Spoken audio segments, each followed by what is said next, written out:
Hello বন্ধুরা, আমার জানো তো অনেকদিন থেকে ইচ্ছে ছিল একটা স্ট্যান্ড কেনার। কারণ আমি যে মোবাইলে ভিডিও করি, রিলস বানাই, সেটাতে আমার খুব অসুবিধা হয় হাতে নিয়ে মোবাইলটাকে তোমার বানাতে।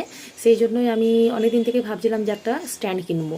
স্ট্যান্ড কিনলে কি হয়, ভিডিও করতে তোমার সুবিধা হয়, ধরো রান্নার ভিডিও বা রিলস এগুলো বানাতে খুব সুবিধা হয়। তাই আমি অনেকদিন আগেই তোমার এটা অর্ডার করেছিলাম, আজকে এটা হাতে পেলাম। তাই ভাবলাম একটু আনবক্সিং করে তোমাদেরকেও দেখাই।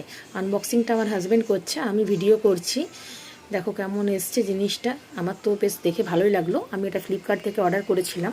আর তোমাদের কাদের কাদের কী কী কোম্পানির তোমার স্ট্যান্ড আছে একটু কমেন্ট করে অবশ্যই জানিও। আর আমার স্ট্যান্ডটা কেমন হয়েছে সেটাও জানিও। এটাকে জানো তো সেটিং করতে হবে, দেখো তোমার। আর স্ট্যান্ডটা কিন্তু বেশ ভালো, তোমার প্যাকিংটাও ভালো এসছে, আর জিনিসটাও বেশ মজবুত তোমার। এবারে আমারও সুবিধা হবে ভিডিও করতে। এই যে দেখো তোমার, এটা বেশ মানে ভালোই লাগছে দেখতে তোমার। দেখো, চলো, বাই।